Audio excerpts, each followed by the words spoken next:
you have far more control over your health than you may think.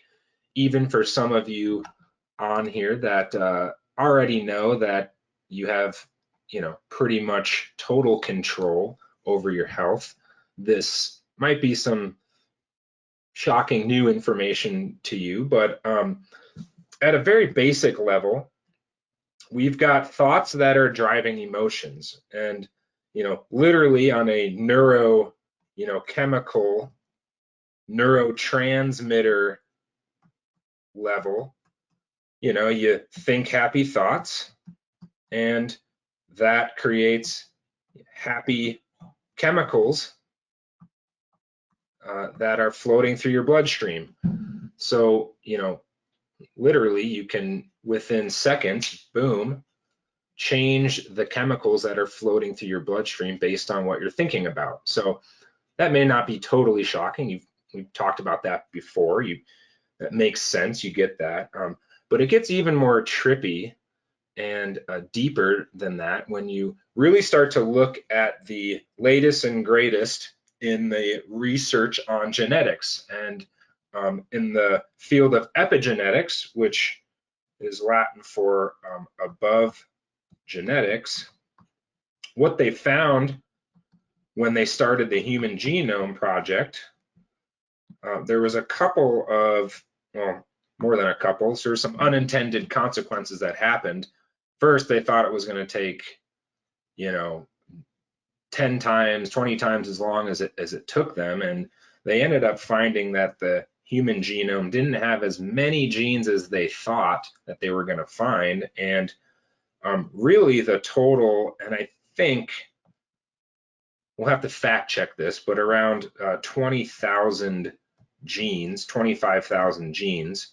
And if anyone else has heard this or knows the real numbers behind this, but you'll get the concept here in a minute. It could be 200,000, but what they found was a lot of it was what they call junk DNA. And one of the things that they discovered was that these things can turn on and off. Genes can turn on and off. So things like alcoholism, that they believe has some genetic predispositions for some people. It's really a matter of those genes, that gene turning on and off. And what they found was the number one factor for this phenomenon happening for folks is environmental factors turning genes on and off. Now, does anyone want to guess, out of all the environmental, in quotes, factors that are possible, what is the number one most influential thing for turning genes on and off? Does anyone want to take a guess? And I put environmental in quotes, so it's kind of a trick question here. Well, it might be environment, but it's really more of your thinking. Yes, ding, ding, ding, ding, ding, ding, ding. Yeah, your thoughts, they found, are very influential for how genes express themselves. So literally you are changing your genetic makeup by what you're thinking. So pretty crazy, pretty wild science there. Now, some examples, or a example, I got a couple here. So one classic one, study done on water by Dr. If anyone knows his name. It's a Japanese doctor. His name's blanking me right now. Yakamoto? I can't. But anyway, Japanese scientists did a great study on the effects of lots of things on water, and freezing water samples in the presence of things like music and labels. So he would take one petri dish, put a label on it that said love, and another one that said hate, and would freeze the water samples and look at the crystal structures through a microscope. And what he found was that, for instance, the containers that had love on it would be these beautiful, gorgeous, symmetrical crystal structures, and the ones that had hate written on it would have these very ugly, asymmetrical, disfigured kind of crystal structures. So it was changing the way that the water structure would freeze. And he has other examples. It's a great book. Music, for instance, playing Beethoven versus maybe some gangster rap or something like that, would have an effect, would have different effects on how these crystals are freezing. So that is another pretty trippy example that blows a lot of Western minds. The fact that things like putting writing just with ink on a container would make water freeze differently. Now just Hey, think. Brian? Yeah, go ahead. Yeah, it's Masaru Emoto.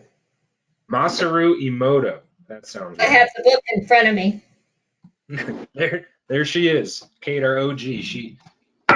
We've heard this example many a times. Think of what happens now, because our bodies are majority water, right? And if you are thinking a certain thought, what is that doing to the genetic, molecular, vibrational makeup of your body? Makes you wonder. Now,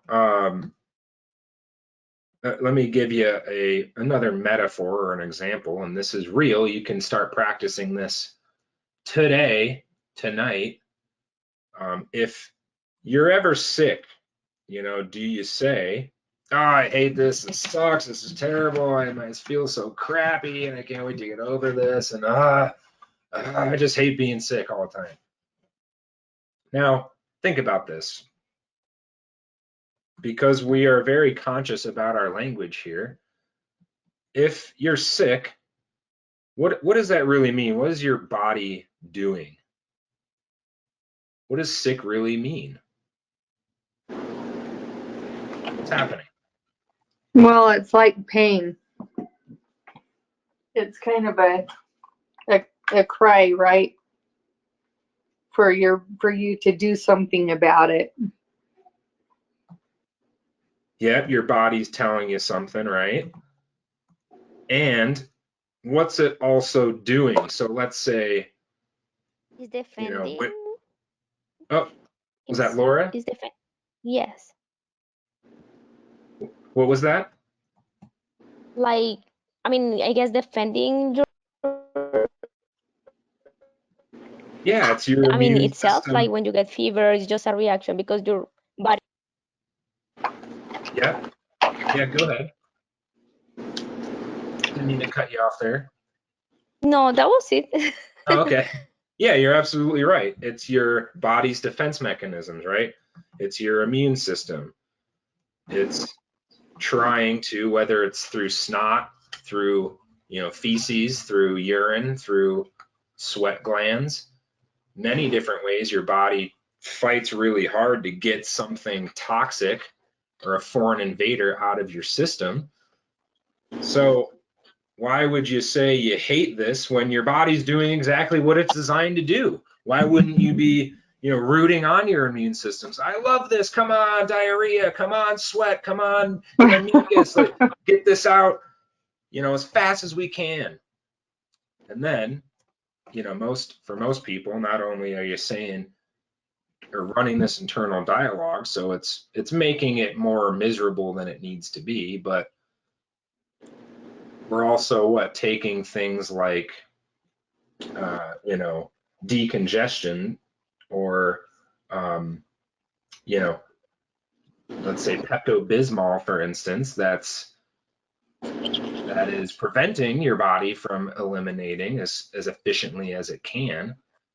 You're addressing the symptoms. You're not really allowing the body to run its natural course, or taking the treatment that's addressing the cause, right? So think of the difference, and it'll amaze you. I'm telling you, give it a try. Next time you're not feeling so well, and your body is attempting to eliminate something, root your immune system, root your body on, and notice the difference that it has for you psychologically, emotionally. And by the way, because we said, thoughts drive emotions, if you're putting gratitude and love and joy, even though I know physically, and these are in the 10 moments when it's really hard, when you're physically not feeling well, but it's the exact most critical, important time that you need to be doing this. It's going to drastically change your experience. So, some authors that I recommend that I'm actually reading a book by Deepak Chopra right now. He has a great book called Quantum Healing. Highly recommend his stuff. He's all about Ayurvedic approaches to treating illnesses like cancer, and Joe Dispenza is another one doing some really great things. He has his newest one is called Becoming Supernatural, but both of them take a position on a more metaphysical side of things, and how a lot of the, if not all, illnesses have a mental, emotional, metaphysical cause. And so their approaches look at healing from within, going, into your inner state, not dismissing any of the, Western approaches, but doing it, in parallel with those things, because we have to heal on the inside. Can't just be treating symptoms, or when a disease has already manifested. We've got to do some healing on the psychosomatic, the emotional side of things as well. So